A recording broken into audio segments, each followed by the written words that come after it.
Kali ini kita sedang berada di GS Biotech. Kita langsung masuk aja. Oke, yuk.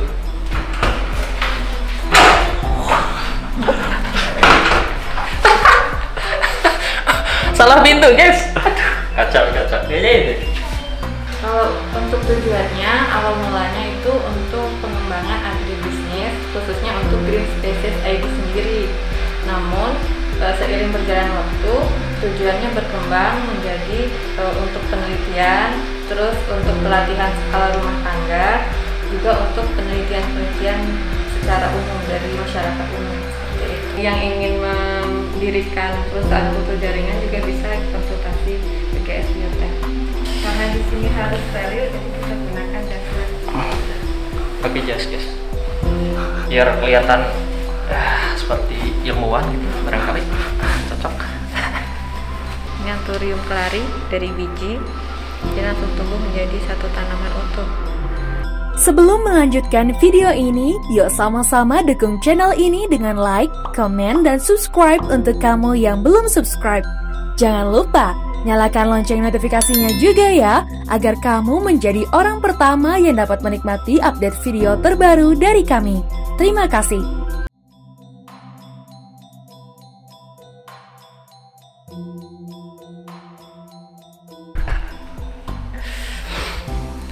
Halo guys, balik lagi di channel kebanggaan kita semua, greenspaces.id. Oke, saya Jihan. Kali ini kita sedang berada di GS Biotech. Oke, teman-teman pasti penasaran sih, apa sih GS Biotech itu kan? Nah, bagi teman-teman yang pengen tahu aktivitas apa aja yang ada di sana, terus keseruannya bagaimana, oke, pantengin terus ya. Oke, yuk.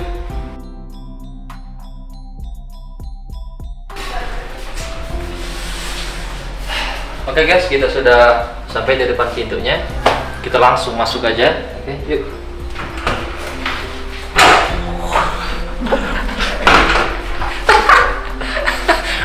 Salah pintu, guys. Kacau. Ini. Halo, selamat siang Ibu. Selamat siang, Kak. Nah, kita dari official channel YouTube greenspaces.id. Ya. Mau jalan-jalan Bu, main-main ke sini gitu, penasaran sih aktivitasnya apa aja dan keseruan lainnya. Boleh? Oh, boleh kan? Silakan masuk. Makasih Bu. Selamat datang di GS Biotech. Pakai sendalnya. Oh yes, masuk guys. Ini lagi masak Bu? Ini lagi bikin aja. Oh. Lagi autoclave istilahnya, kayak ngegodok media. Oh iya. Kirain masak-masak buat nyambut kita gitu, enggak ya? Kirain guys. Jadi gini Bu, kita itu ada pertanyaan-pertanyaan gitu lah, buat mau tanya ke Ibu seputar GS Biotech gitu. Boleh. Lebih enaknya sambil duduk aja kan kayak. Boleh. Silakan duduk. Terima kasih banyak Ibu ya. Oke guys, kita sekarang sudah bersama dengan Lilis. Oke, Ibu atau Kakak saya manggilnya ya? Bisa Ibu, bisa Kakak. Ibu aja kali ya? Iya. Lebih enak sih. Iya. Oke, kita sudah dengan Ibu Lilis ya, narasumber kita pada hari ini. Oke. Untuk ini sih Bu, saya pertanyaan pertama saya itu yang bikin saya penasaran itu GS Biotech itu apa sih Bu? Jadi gini Kak, GS Biotech sendiri itu merupakan anak perusahaan dari Green Spaces ID. Ya, yang bergerak di bidang bioteknologi pertanian, khususnya untuk kultur jaringan. Iya. Kultur jaringan guys. Iya. Ya. Nah, kalau terbentuknya GS Biotech itu sendiri sejak kapan Bu? Kalau GS Biotech itu terbentuk dari tanggal 1 September tahun 2019. Tahun lalu ya? Iya. Sudah hampir 2 tahun. Hampir 2 tahun. Iya. Ternyata sudah lumayan cukup lama juga ya untuk 2 tahun itu. Iya. Kalau untuk tujuannya itu, tujuan sendirinya apa ya? Kalau untuk tujuannya, awal mulanya itu untuk pengembangan agribisnis, khususnya untuk Green Spaces ID sendiri. Namun, seiring berjalan waktu tujuannya berkembang menjadi untuk penelitian, terus untuk pelatihan skala rumah tangga, juga untuk penelitian-penelitian secara umum dari masyarakat umum seperti itu. Lengkap juga ternyata ya di sini. Luar biasa, luar biasa. Untuk GS Biotek sendiri, Ibu stafnya berjumlah berapa orang ya? Kalau untuk terjun langsung ke lapangan itu ada 3 orang yang terjun langsung ke lapangan. Jadi kita bagi-bagi pekerjaan dengan 3 orang. Hanya 3 orang ternyata guys, berarti lumayan multi talent ya, multi talent. Jadi semua kegiatan di sini, semua program di sini itu dihandle sama 3 orang. Iya, luar biasa sekali Bu. Baik Bu, tadi Ibu kan sempat bilang ada kultur jaringan gitu ya. Iya. Nah itu kalau perbedaannya dengan apa sistem yang konvensional itu apa ya? Kalau untuk kultur jaringan sendiri itu dengan konvensional itu berbeda dalam segi yang pertama otomatis segi dari kegiatannya ya, yang kedua dari tempatnya, terus yang ketiga dari indukan yang kita ambil ya. Kalau untuk dari kegiatannya kita lebih kompleks ya, kita menggunakan beberapa alat dan kondisinya harus steril. Terus kalau untuk tempatnya kita hanya membutuhkan ruangan. Kalau untuk konvensional itu membutuhkan lahan ya, betul, ya. Jadi misalkan kita menanam 1000 bibit, untuk kultur jaringan kita bisa dalam satu ruangan. Kalau untuk konvensional mungkin kita butuh lahan yang sampai 1 hektar seperti itu. Untuk perbedaan selanjutnya yaitu dari indukannya. Kalau secara konvensional yang diambil itu tanaman utuh. Jadi misalkan satu tanaman jika ada tunas samping langsung kita bagi ya. Secara konvensional seperti itu. Tapi kalau untuk kultur jaringan kita menggunakan bahan yang kita gunakan tuh bisa dari sel, bisa dari protoplasnya, atau bisa dari daun cukup, atau dari tunasnya itu sendiri, atau dari akarnya. Jadi tidak harus memotong semua bagian tanaman. Untuk tumbuhan itu enggak ya? Iya. Jadi bisa dari daun saja bisa.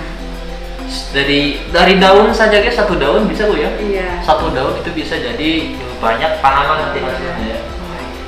Mantap sekali. Kalau untuk ini Bu, apa rentan waktu yang dibutuhkan mungkin sampai ke hasil panen itu kira-kira lama mana ya antara kultur dengan konvensional? Kalau untuk rentan waktunya itu lebih cepat secara kultur jaringan. Lebih cepat? Iya deh. 1 tahun tuh kita bisa menghasilkan ribuan tanaman. Itu kelebihan dari kultur jaringan. Dalam 1 tahun? Iya. Dengan catatan itu kita sudah menemukan metode yang pas. Kalau belum itu kita perlu adanya riset. Itu yang mungkin membutuhkan waktu yang lama.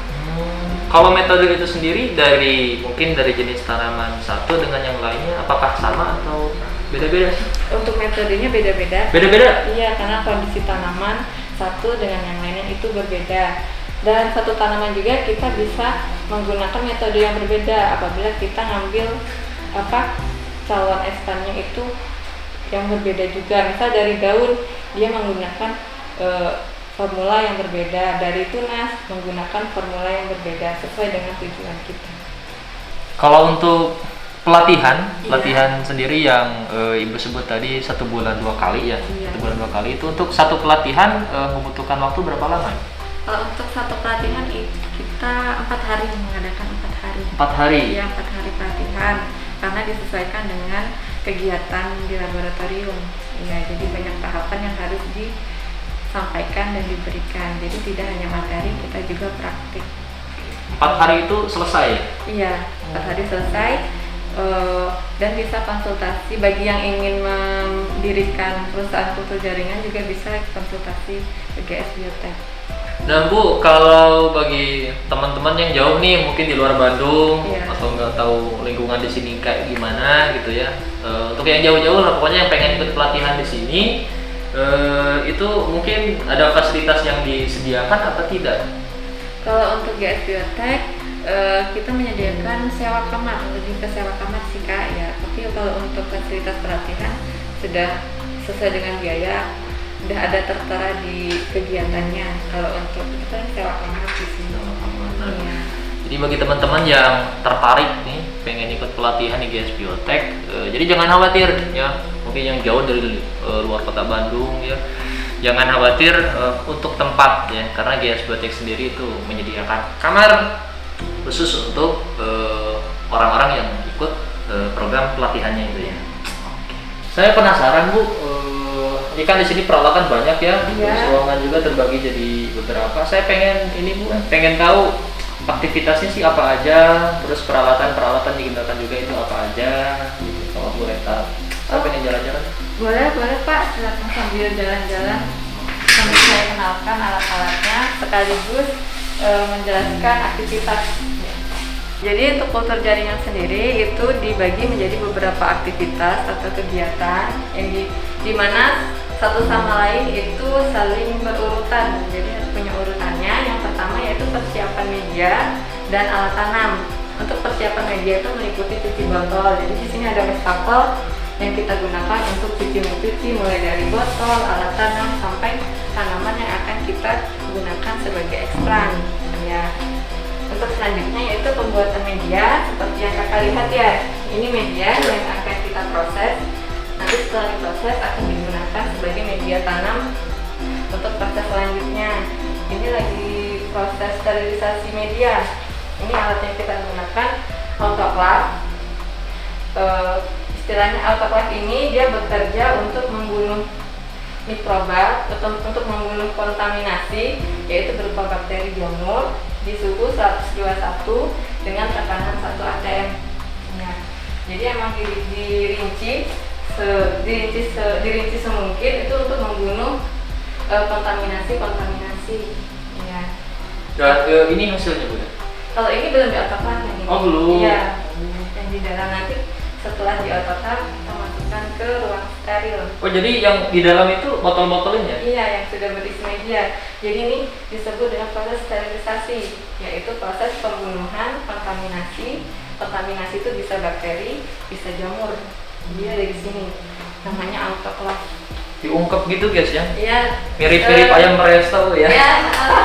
Dia sih kerjanya mirip presto, cuma di sini ada apa? Ada ukurannya, ada tekanannya. Ini berapa lama Bu? Kalau untuk media itu 15 menit. 15 menit? Iya. Kalau untuk botol kosong kita gunakan 30 menit.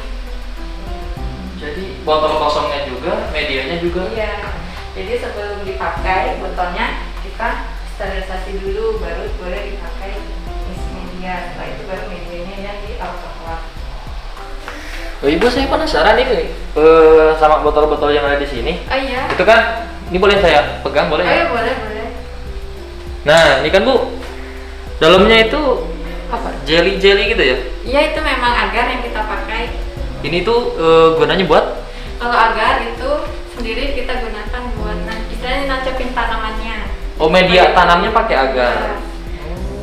Kalau untuk di dalamnya itu formulanya beberapa formula kimia untuk pertumbuhan tanamannya sendiri. Istilahnya seperti pupuknya. Iya. Medianya agar guys. Jadi penuh nutrisi sekali ya. Ada agar, ada gula juga, jadi udah seperti. Oh, manis juga? Iya, manis. Waduh. Please check our website at www.greenspaces.id for shop more tropical plants. Let's make greenship in your home, expand your ornamental plants collection. Ibu, saya jadi makin penasaran gitu sama yang proses Ibu bilang barusan. Inisiasi ya? Iya. Oke, bisa antar saya Bu? Iya, bisa. Penasaran? Kita masuk ke ruang transfer atau ruang penanaman. Ruang penanaman? Iya, ruang transfer juga bisa, ruang penanaman juga bisa, jadi banyak istilahnya. Bisa dipakai jasletnya. Oh, iya. iya. Bebas ini ambil yang mana aja? Iya, bebas kan aja. Karena di sini harus steril, jadi kita gunakan jaslet. Pakai jas guys, biar kelihatan seperti ilmuwan gitu, barangkali cocok. Bisa pakai tangan.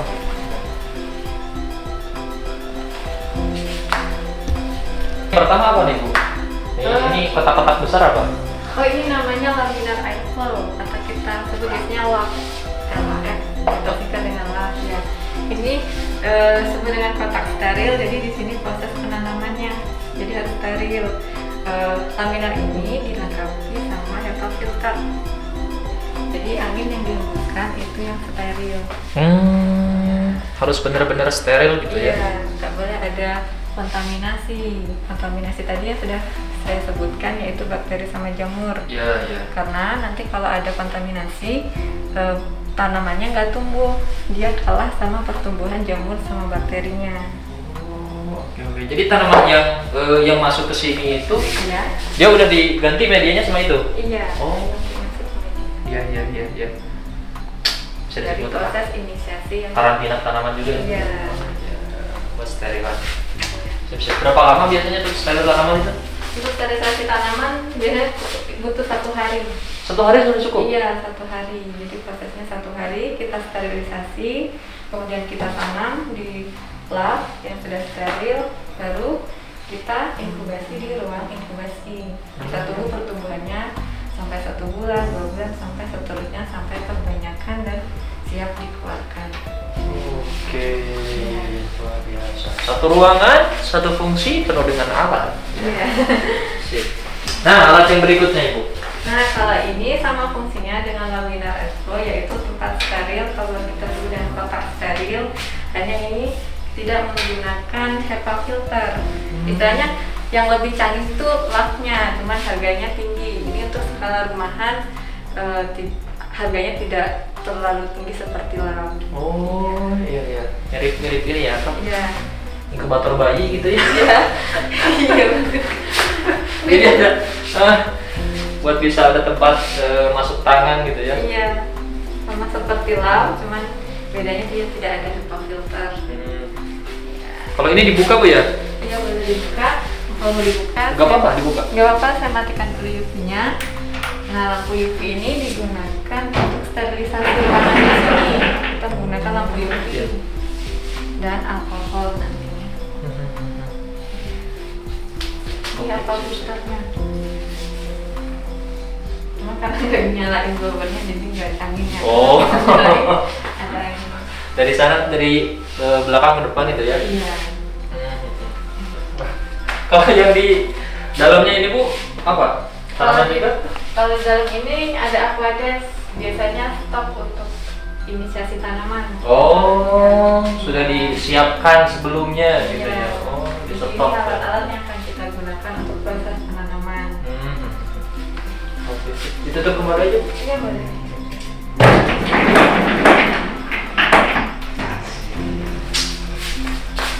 Saya nyalain boleh Bu? Iya, boleh. Oke, sip. Nah, ini yang kecil-kecil ini loh, kecil apa gede sih? Pokoknya di bawah itu lah. Kalau ini shaker. Shaker. Iya, jadi digunakan untuk kultur cair. Jadi tanaman di dalam itu tidak hanya menggunakan media yang padat dengan agar tadi yang seperti kakak lihat, tapi juga dengan media cair tanpa agar. Jadi saya kayak direndam di air gitu, direndam di air untuk pertumbuhan tanamannya. Nah, karena beberapa tanaman tuh nggak bisa kerendam air, bisa membusuk, maka kita gunakan shaker. Jadi digojok, jadi ada aerasi oksigennya. Terus gitu ya? Iya, itu untuk kultur yang cair. Untuk GS Biotek sendiri belum menggunakan karena kita masih perbandingan di media padat. Oke guys, jadi kita sudah selesai di ruangan yang kedua. Ruangan apa tadi? Inisiasi? Iya, Ya. ruang inisiasi, ruang transfer, ruang tanam. Nah itulah, pokoknya banyak namanya ya. Oke, sip, kita sudah selesai di sini. Lanjut ke ruangan yang berikut. Ayo guys. Ini ruangan inkubasi. Jadi tanaman yang kita tanam itu kita inkubasi. Setelah kita diamkan di ruangan ini. Ini ruangannya steril. Dan juga dingin gitu. Iya. AC ya. Iya, kita menggunakan AC. Karena kenapa? Soalnya Indonesia itu mempunyai iklim yang tropis. Jadi tanaman, jadi istilahnya kontaminasi itu cepat tumbuh. Jadi kita gunakan AC untuk menghambat pertumbuhan mereka. Oke, biar suhunya juga terjaga. Iya. Oke. Kalau ini stok media yang akan digunakan, jadi media yang dari luar tadi mas, kita masukkan ke sini. Diinkubasi dulu. Ya, untuk media nggak bisa langsung dipakai, tapi diinkubasi minimal 3 hari hari ya, biar kita tahu apakah media itu berhasil steril atau masih kontak. Oh, baru kita habis dari sini dipakai ke Di ruang transfer. Iya. Di sini sudah lumayan cukup banyak juga Bu ya. Iya. Untuk tanamannya kira-kira apa aja Bu ya? Mungkin barangkali kita dikenalin satu. Kalau untuk satu persatu mungkin saya nggak hafal ya Mas, karena banyak sekali di sini. Tapi itu secara umumnya di sini ada anggrek. Oh, anggrek. Berbagai macam anggrek. Ya, kita ada berbagai macam anggrek dan kita sedang perbanyak juga. Terus ada pisang. Pisang? Ada pisang, iya, pisang kendir. Cuman kita stoknya nggak banyak karena kita lebih fokus ke tanaman hias sama tanaman tropis kayak anthurium, philodendron. Tanaman tropis sebelah sini semua ya? Iya, dengan arasin.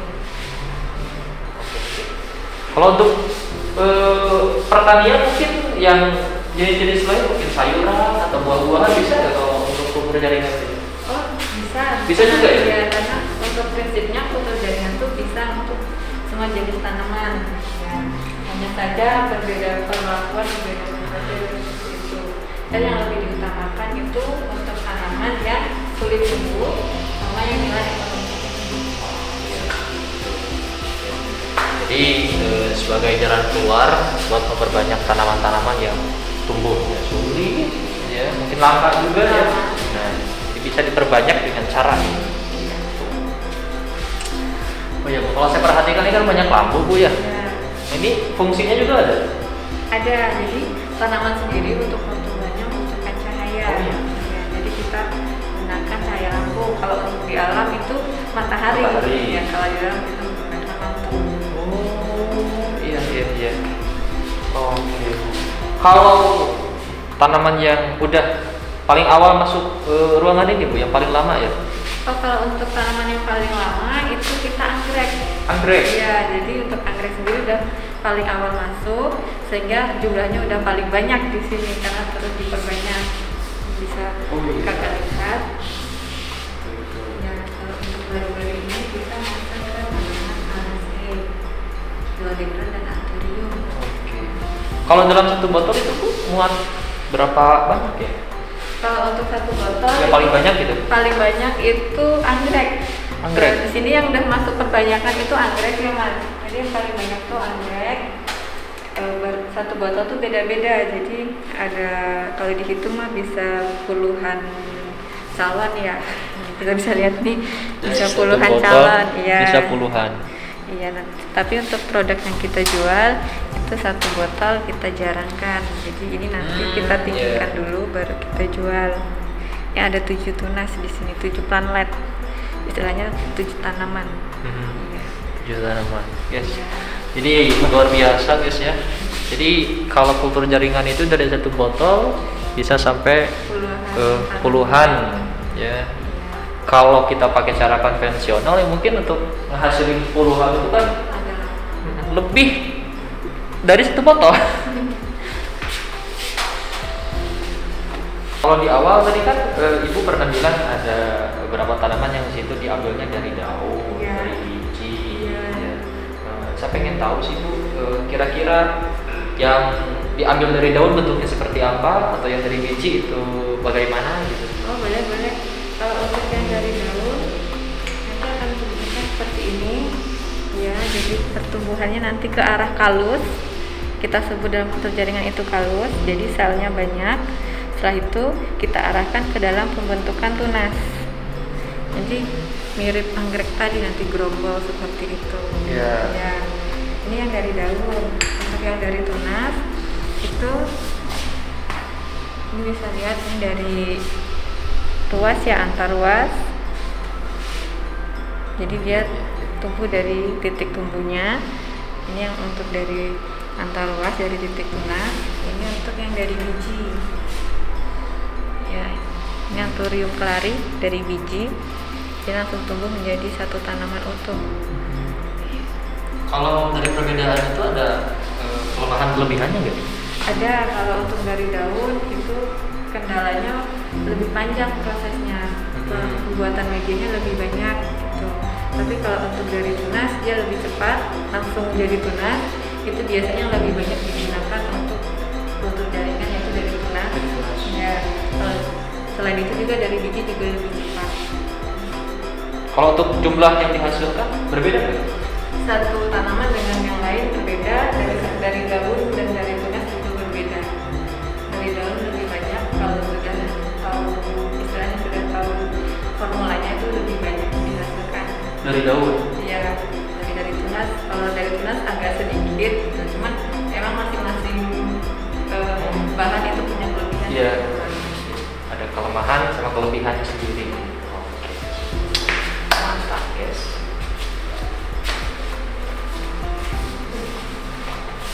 Oke, buat teman-teman semua yang tertarik dengan program yang diberikan dari GS Biotek, bisa langsung DM aja IG-nya di bawah sini. GS Biotek atau websitenya gsbiotek.net.